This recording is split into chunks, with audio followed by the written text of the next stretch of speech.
আমরা ঐক্যবদ্ধ শিক্ষার্থী জোটের পক্ষ থেকে আমরা যে অ্যানাউন্সমেন্ট কালকে দিয়েছিলাম, আমরা সমন্বিত একটি জোট গঠন করেছি, যেটির নাম দিয়েছি ঐক্যবদ্ধ শিক্ষার্থী জোট। এখানে আমরা গতকালকে প্রার্থিতা ফর্ম উত্তোলন করেছিলাম। প্রার্থিতা ফর্ম উত্তোলন এবং আজকে প্রার্থিতা ফর্ম জমা দেওয়ার জন্য আমরা এসেছি। আমরা জমা দিয়েছি অলরেডি। আপনারা দেখেছেন আলহামদুলিল্লাহ। এখন পর্যন্ত শিক্ষার্থীদের যে কম্পিটিটিভ জায়গা, যে ডাকসু যে উদ্দেশ্য করা, যে শিক্ষার্থীরা কম্পিটিশন করবে এবং শিক্ষার্থীরা তাদের রায় দিবে, সেই জায়গাটা হচ্ছিল। কিন্তু দুঃখজনকভাবে আমরা গতকালকে থেকে বেশ কিছু ঘটনা লক্ষ্য করেছি। তার মধ্যে একটি দেখেছি, বিশ্ববিদ্যালয় প্রশাসন হঠাৎ করে মনোনয়ন ফর্ম উত্তোলন করার জন্য একদিন বাড়ালো। এটি সুস্পষ্ট নির্দিষ্ট একটি দলের কাছে তাদের পক্ষপাতদুষ্ট আচরণ। আমাদের কাছে মনে হয়েছে বিশ্ববিদ্যালয় প্রশাসনের এটুকু সক্ষমতা থাকা দরকার ছিল।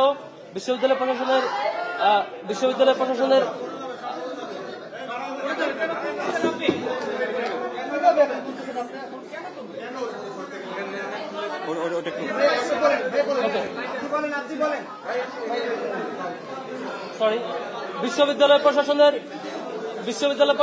এটুকু সক্ষমতা থাকা দরকার ছিল।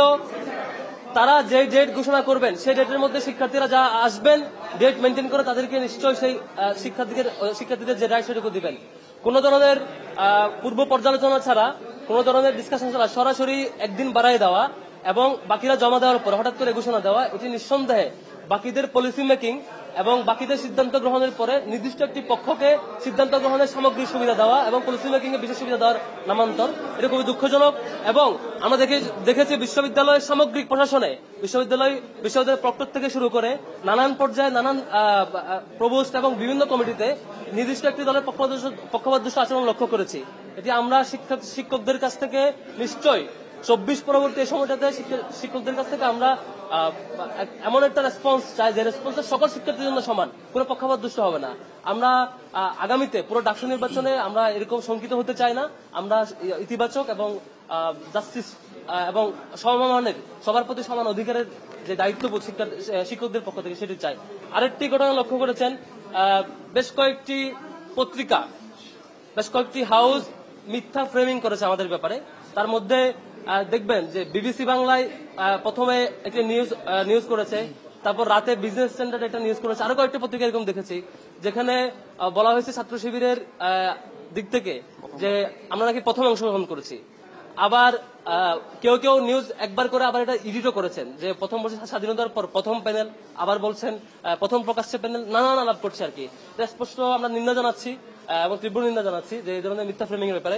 ছাত্র শিবির 1977 সালে প্রতিষ্ঠিত হওয়ার পর থেকে প্রথম যে আমাদের ডাকসু হয় সেটি হচ্ছে 1979 সালে। সেখানে তাহের কাদের পরিষদ, যেটির ডকুমেন্টেশন, পেপার কাটিং, ছবি, মিছিলের ছবি, প্রচারণার ছবি সবকিছু এখন আপনারা অনলাইনে পাবেন। এবং সেই সময় ছাত্র শিবিরের প্রথম যে অংশগ্রহণ 77 এর প্রতিষ্ঠার পরে 79-এ, সেখানেও ছাত্র শিবিরের হল এবং সেন্ট্রাল পর্যায়ে বিভিন্ন জায়গায় প্রার্থীরা জয়ী হয়েছে, বিভিন্ন জায়গায় সেকেন্ড হয়েছে। এরকম সুস্পষ্ট ডকুমেন্ট থাকা সত্ত্বেও তারপর ইলেকশন হয়েছে 80 সালে, সেখানে ছাত্র শিবিরের প্যানেল ছিল।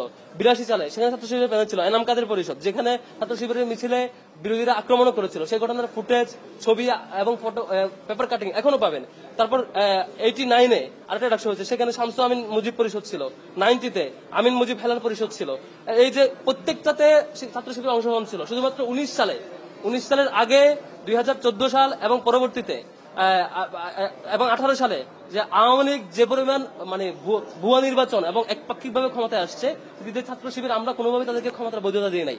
এদিক থেকে ফ্যাসিবাদী সামগ্রিক কাঠামো এবং তাদের নিয়ন্ত্রণের জায়গা থেকে আমরা সে সময় প্যানেল দিতে পারি নাই বা দিই নাই। এটা ছাড়া এর আগে আমাদের এখন পর্যন্ত 7বার ডাকসু হয়েছে, 25 সাল সহ ধরলে 7বার ডাকসু, তার আগে 6বার হয়েছে। 6বারের 5বারেই ছাত্র শিবির তার অংশগ্রহণ এবং তার রেসপন্স সবকিছু দেখিয়েছে। তারপরও বেশ কিছু মেগা পত্রিকা, বেশ কিছু হাউস থেকে এভাবে ফ্রেমিং করা, এটা খুবই দুঃখজনক। ছাত্র শিবিরের ব্যাপারে আমাদের হাউসগুলোর কাছ থেকে সঠিক তথ্য প্রচার এবং সঠিক তথ্য প্রচার করবেন বলে আশা করছি। এবং কোনো বিষয় যদি জানার থাকে আমরা অনলাইন এবং আমাদের সোর্স থেকে জেনে নেওয়াটা ইতিবাচক মনে করছি। আমরা আজকে প্রার্থিতা ফর্ম জমা দিয়েছি। আশা করি প্রার্থিতা চূড়ান্তকরণের মধ্য দিয়ে আমরা এবং আজকে থেকে শিক্ষার্থীদের কাছাকাছি এবং শিক্ষার্থীদের যে রেসপন্স, শিক্ষার্থীরা যে রায় দিবে সেই রায়ের মাধ্যমে আমরা ইনশাল্লাহ সঠিক প্রতিফলন দেখতে পাবো। এবং ছাত্র শিবির দীর্ঘদিন যে আমাদের যাত্রা এবং আমাদের এখানে অন্যান্য যে স্টেক হোল্ডাররা আছে, প্রত্যেকটা স্টেক হোল্ডারের সমন্বিত এই জোট, যে আমাদের ঐক্যবদ্ধ শিক্ষার্থীর জোট, এই জোটে অন্যান্য স্টেক হোল্ডার যারা প্রত্যেকে যার যার জায়গা থেকে শিক্ষার্থীর জন্য কাজ করেছেন। প্রত্যেকটা শিক্ষার্থী তার জীবন বাজি রেখে, তার নানা চ্যালেঞ্জ উপেক্ষা করে, এটাকে মানে নানা চ্যালেঞ্জকে ফেস করে তার সংগ্রাম জারি রেখেছে। আশা করি প্রত্যেকটা প্রার্থী, আমাদের প্রত্যেকজন প্রার্থী তার সে প্রতিফলন শিক্ষার্থীদের রায়ের মধ্য দিয়ে আমাদের এই ঐক্যবদ্ধ শিক্ষার্থী জোট ইনশাল্লাহ এই ডাকসু ইলেকশনে সেটি পাবে।